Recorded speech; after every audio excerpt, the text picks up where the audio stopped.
2 Timothy 3:5, they have a form of godliness but deny its power. Martin Lloyd-Jones, who wrote a book on the Sermon on the Mount, in a series that he preached back in the 50s, great preacher over in Scotland. And he said this, I do not think it is harsh judgment to say that the most obvious feature of the life of the Christian church today is, alas, its superficiality. That means superficiality means you just don't go deep. You're superficial, you're shallow. You don't complete things. You don't go too deep with God. And if we put it in the context of a guy like me and you who call ourselves Christians and followers of Jesus Christ, you would say, you know, a little bit of Jesus goes a long way for the superficial church. As a matter of fact, I was talking to a businessman not too long ago, very successful businessman, does a great job. He has high ethics, treats his employees just fantastic. He said a guy came to me from a charitable organization and he said, boy, our computers are messed up and we need some help. And he said, I'll be glad to help you. No charge, just tell me what you need. So he went in and did a diagnostic of all their computer systems and all that, and he says, you guys are in deep trouble. At no charge, you're in deep trouble.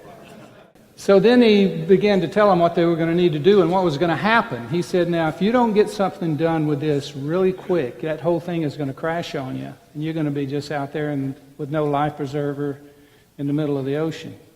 And so they set up some times to meet, and they canceled the times. They were busy and couldn't meet with him, and so he called back, and they couldn't meet with him.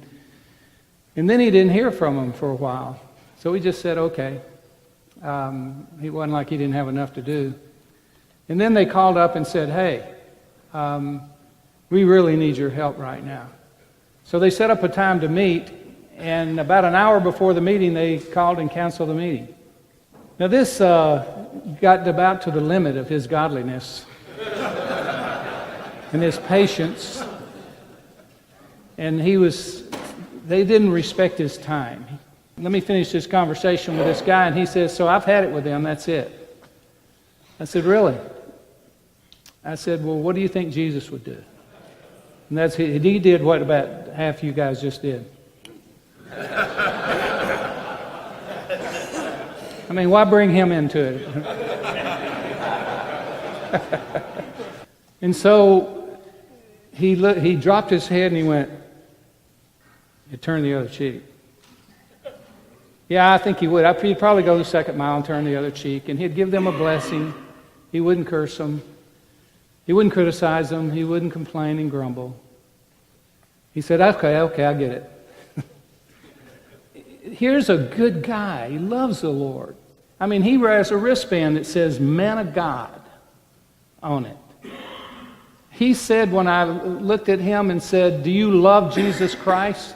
He went, absolutely. Then I asked him, do you find your identity in Jesus Christ? Absolutely. And do you want to spend the rest of your life learning to become just like Jesus Christ? Absolutely. But he got his game face on at work. And he meant absolutely unless somebody doesn't respect his time. He meant that he loved Christ unless someone takes advantage of him. And then he finds out that, well, maybe that absolutely wasn't in capital letters.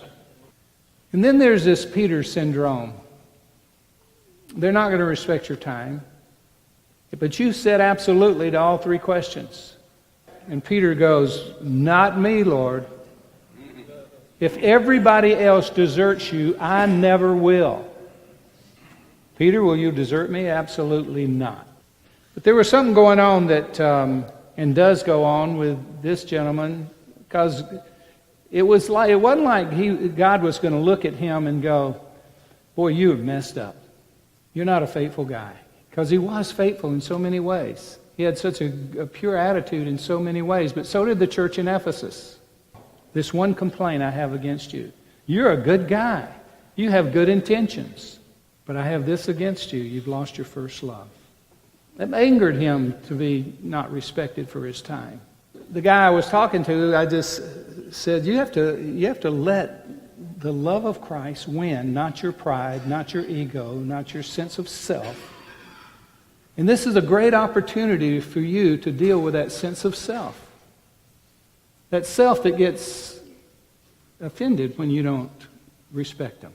You guys, you're just religious if you're not living this kind of life. I'm just religious. I don't want to be just a religious guy. I want the people to see and smell and taste Jesus Christ when I come around. I want them to see in my every response. But that won't happen if you don't have an intimate, growing relationship with Christ in the Word and prayer and the fellowship of the brethren. You better turn a page if you hadn't been serious. You've been compromising and think you're going to be okay. Oh, I wouldn't deny Him. But you will, unless you've made some resolutions in your soul. Let's decide that we're going to get out there and let love win today. I don't know how you did yesterday. Not worried about it. Yesterday's gone. Unless you need to go back and make restitution for something. Let love win today in your life. If you need to go make it right, if you need to forgive someone, if you need to go back and pay a debt, pay the debt. If you need to be giving grace, and give it. If you need to forgive them that thing, forgive them. You don't need to be carrying it around, amen? Amen. Be remarkable, amen? Let's stack hands on that. If you like this message and you'd like to see the full sermon, you can find it on our Vimeo channel. Link is in the description. A Ministry to Men is an online ministry of Influencers West. You can find us on Facebook, Twitter, or go to our website to sign up for our weekly podcast. If you'd like to see more M2M short videos like this, click on any of the video thumbnails to see more. And to be notified when a new M2M video is up, why not subscribe? We upload new videos every Tuesdays and Thursdays. Thank you for watching, and God bless you.